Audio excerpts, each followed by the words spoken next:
안녕하세요. 김태훈의 현명한 주식 투자자 방송 시작하겠습니다. 오늘은 메디포스트에 대해 좀 말씀드리겠는데요. 최근에 메디포스트가 주주 배정 후 실권주 일발 공모라는 유상증자를 공시하면서 주가가 아주 큰 폭으로 폭락을 했습니다. 그도 그렇게 주식 발행 주식수도 많고 또 이 회사가 유상증자를 한 지 1년밖에 안 되는데 또 유상증자를 하기 때문에 주당가치 희석이 아주 심하게 이어질 가능성이 크고, 그래서 기존에 주식을 갖고 있는 분들이 확실하게 손해를 보기 때문에 모두가 투매를 한 거죠. 직전에 메디포스트는 유상증자를 공시하기 전에 전환사채를 주식으로 전환을 했고요. 그 주식으로 전환한 주식들은 대부분 다 최대주주 지분으로 알려져 있습니다. 그래서 이렇게 최대주주 우호 지분이 갖고 있는 전환사채 지분이 더 늘어나게 되었는데요. 이번에 유상증자를 실시하면서 그 실시하는 이유가 이 줄기세포 치료제, 특히나 관절염 치료제로 개발하고 있는 카디스템이라는 그 아이템이 미국 임상을 진행하기 위한 그 비용을 마련한다고 해서 한 1200억 규모의 유상증자를 실시하는 거죠. 자, 메디포스트는 1세대 줄기세포 치료제 개발 회사로, 이 회사는 제대열로 유명한 회사입니다. 실제로 제대열로 수익을 내고 있고 또 매출을 갖고 있는 몇 안 되는 바이오 신약 개발 회사이기도 하죠. 그리고 이 회사가 갖고 있는 이 파이프라인을 보게 되면 나름대로 이제 역사를 갖고 있는, 그만큼 연구 진척도가 있는 그런 이런 줄기세포 치료제들을 갖고 있습니다. 특히 카티스텐 같은 경우는 미국에서 임상 1상과 2상까지 진행했고 이제는 임상 3상에 진입하기 때문에 여기에 성공할 경우에는 이 관절염 치료제라는 글로벌 블록버스터급 신약으로 키울 수 있는 그러한 그 줄기세포 치료제를 갖게 되는 거죠. 그런 의미에서 이 회사를 인수한 쪽 사모 펀드들인데, 이쪽도 말 그대로 좀 어떻게 보면 그 도박을 한다고 그럴까요? 도박까지는 아니더라도 굉장히 리스크 테이킹을 하면서 유상증자를 실시하는 거죠. 자, 이 회사가 갖고 있는 카티스템뿐만 아니라 뉴로스템이라고 해서 알츠하이머병에 대한 치료제도 갖고 있는데요. 이런 것들이 다 그 선진국에 있는 이런 노인성 질환에 들어가는 그런 치료제들입니다. 그래서 시장 자체가 굉장히 큰 블록버스터급 신약들이죠.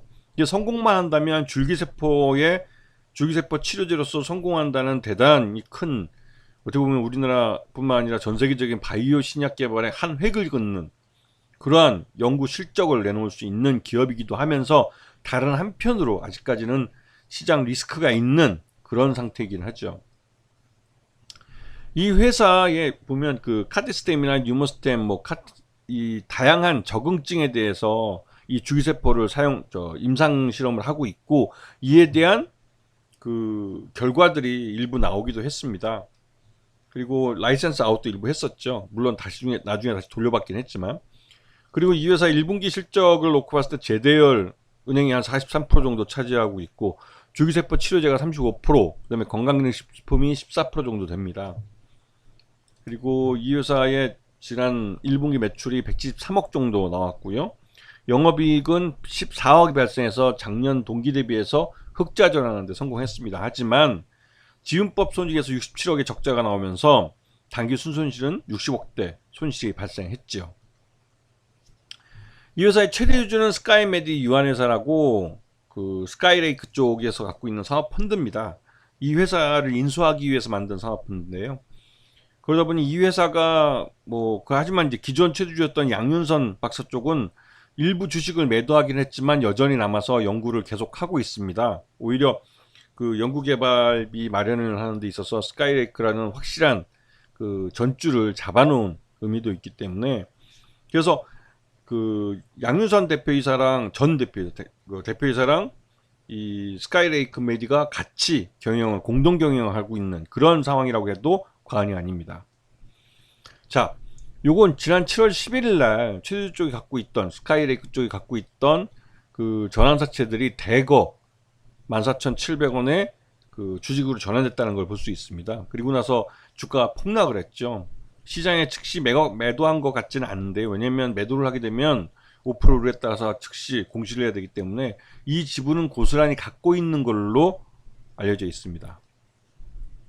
자, 요번에 메디포스트가 유상증자를 하는 것은 1321만 주를 공모를 하는 건데요. 이게 이제 일단은 26일 날 공시날 종가 기준으로 9,450원에 지금 그 기준가로 해서 그거보다 할인된 가격 9,080원에 발행가를 잡았고, 그 위에 주가가 더 떨어졌기 때문에 유상증자 신주 가격은 더 떨어질 가능성이 큽니다. 왜냐면 그 유상자 1 기준으로 해서 며칠 해서 그 전에 어느 기간을 내서 그 기간 평균 가격으로 하기 때문에 평균 가격이나 가장 낮은 가격을 기준으로 유상자 가격을 결정하기 때문에 지금 유상자 신주 가격은 더 낮아질 가능성이 크죠. 근데 이렇게 해서 마련한 돈은 뭐 주기세포 치료제 카티스템의 미국 임상 3상에 사용될 거라고 합니다. 지금 뭐 주가 폭락한 거 보면 처참하죠. 그도 그럴 게 유상증자를 대규모로 한지, 그러니까 경영권이 매각되면서 유상자를 했는데 그게 한지 1년 정도밖에 안 됐는데 또 대규모 유상자를 하기 때문에 여기에 대해서 기존 주주들이 대단히 실망할 만하다는 생각이 듭니다. 그에 따라서 주가도 이렇게 폭락을 했고, 이게 이제 8,500원까지 찍었기 때문에 향후 유상자 신주 가격은 8,500원이 될 가능성이 있습니다. 그렇기 때문에 그렇게 되면 8,500원의 일반 이 주주 배정 후 실권주 일반 공모기 때문에 그 일반 투자자들은 그 실권을 할 가능성이 크고, 그에 따라서 최소 지분 20%를 제외한 약 80%의 지분 중에 개인 투자자들 중에 몇 프로가 유상자에 참여할지 그 부분은 좀 의문이지만, 일반적으로 이런 대규모 유상자를 하는 경우에는 신주가 나왔을 때 그 최대주 지분 20%에 배정된 주식들은 바로 시장에 매몰화 되지 않고 1년 정도 보호해서 되기 때문에 그 외에 80% 지분에 대해서 배정받은 주식이 시장에 나올 가능성이 있습니다. 일반 공모이기 때문에 일반 투자자들에게는 그 락업이 걸리지 않기 때문에 바로 즉시 매도할 수가 있죠. 근데 이쪽에서 이 실권주기 때문에 이걸 배정하는 것은 회사의 재량권입니다. 그래서 이 오히려 우호주주들한테 싼 값에 유상자를 들어올 수 있는 기회를 만들어 준 거라고 볼 수가 있죠. 그리고 그럴 경우 이 메디포스가 신주가 상장됐을 때 주가가 추가적으로 좀 하락했다가 다시 또 급등하는, 왜냐면 이 믿고 들어와 준 주주들에게 이 사모펀드 쪽에서 즉 최대주 쪽에서 호재성 재료들을 내놓을 가능성이 크기 때문에 그 메디포스는 유상증자에 참여하지 않아도 더 싸게 살 기회가 있을 가능성이 있고, 그리고 그 이후에 유상자에 성공했는지를 보고 성공해서 그 자금이 충분히 들어왔다고 치면 그 다음에는 주가가 급등할 가능성이 크죠. 물론 이 유상자의 가격 할인 때문에 지금 주가가 폭락한 상태이기 때문에 이게 예전 가격이 14,000원대만 돌아가도 지금 현재 가격 대비해서 한 5, 60% 정도 주가 급등하는 의미는 있습니다. 그렇기 때문에 메디퍼스트 같은 경우는 임상 3상까지 간 아이템이 있기 때문에 한방이란 게 있는 바이오 업체라고 볼 수가 있죠. 그런 부분에서 관심권에 두고 보시는 게 좋으실 것 같습니다. 자, 오늘 방송 여기서 마치겠습니다. 감사합니다.